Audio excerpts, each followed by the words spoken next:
বলার পরে ও মাথা উঁচা করতে পারত, এরকম লম্বা আর মাশাআল্লাহ কালো, তো এরকম কালো। আফ্রিকার মানুষ তো চাঁদের, আফ্রিকার মানুষ কালো। তো আমি কথা বলতে বলতে ওর নামাজের সময় চলে আসছে, আমি নামাজের কথা বলছি, তো হাসি দিয়া বলে মুসলমান নামাজ পড়ে না, তুমি এই কথা বিশ্বাস করলা কি, ধারণা করলা কি করে যে মুসলমান আর নামাজ পড়বে না? দেখলাম নামাজ পড়লো প্রথমবার। তো আমার দাওয়াত ছিল ওর বাড়িতে, তো নামাজের সময় আমি গেলাম, তো বললো চলো আগে নামাজ পড়ে নি, পরে খাবো। তারপর আমি 6 বারে ওদেরকে পরীক্ষা করছি, বিলকুল টপ টু বটন, প্রেসিডেন্ট থেকে নিয়া, সেনা প্রধান থেকে নিয়া, নিচের আমলা পর্যন্ত একজনও পাই নাই নামাজের আজান কানে ঢুকছে আর বলছে নামাজ আগে কাজ পড়ে। আজান কানে পড়তে দেরি, চিৎকার দিয়ে উঠা বলে নামাজ আগে কাজ পড়ে, এবং নিজে ইমামতি করে নামাজ পড়ায়। কি আমি প্রেসিডেন্টকে দেখছি নিজে ইমামতি করে নামাজ পড়ায়। আর কেরাত শুনলে আমাদের দেশের কারীরাও কইব কেরাত, এত সুন্দর কেরাত, হদর এত সুন্দর পড়ে। তো মেরে দোস্ত, আমরা কি একটা ইউনিয়ন বানাইতে পারবো না? হ্যাঁ পারবো না? একটা মহল্লা পারবো না?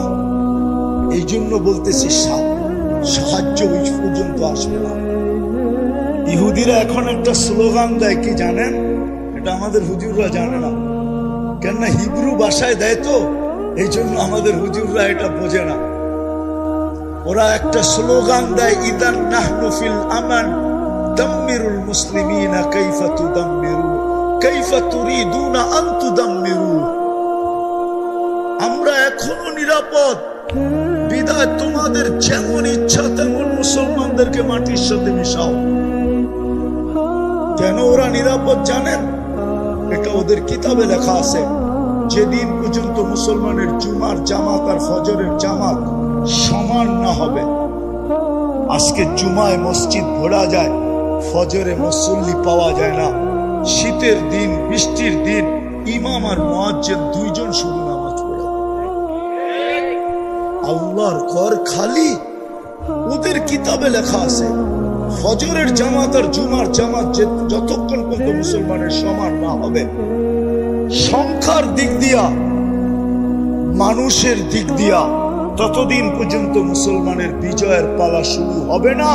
বিদায় আমরা ইহুদিরা নিরাপদ, নিরাপদ, নিরাপদ, নিরাপদ। এই জন্য ওরা চিৎকার দিতেছে এখন, নাহনু ফিল আমান তুদাম্মিরুল মুসলিমিনা কাইফা তুরিদুনা আন তুদাম্মিরু। তোমরা এখনো নিরাপদ, যেমন মনে চায় তেমন মুসলমানদেরকে মাটির সাথে মিশিয়ে দাও। ছোট একটা অনুরোধ থাকবে, কথাগুলো যত বেশি মনোযোগ দিয়ে শুনবো এবং পরিবেশটাকে যত নির্জুম রাখবো, নির্জুম বোঝেন, যত বেশি মনোযোগী হব আর পরিবেশটা যত নির্জুম হবে, কোলাহল মুক্ত হবে, কথাবার্তা মুক্ত হবে, কোনো কথা, কোনো সাউন্ড হবে না, তাইলে আল্লাহর পক্ষ থেকে 3টা পুরস্কার পাবে। কয়টা? যদি আমি মনোযোগকে উজাড় করে দিয়া শুনতে পারি, উজাড় করে দিয়া, উজাড় বোঝেন, যা আছে পুরাটা ঢেলা দিলাম, এটার নাম হলো উজাড় করে দেওয়া। আর পরিবেশটা যদি নির্জুম হলো, 3টা লাভ হবে। 1 নম্বর, কথাগুলো সহজে বুঝে আসবে। দ্বিতীয় হবে, কথাগুলো আল্লাহ দিলে গাইথা দিবে। তৃতীয়, আল্লাহ আমল করার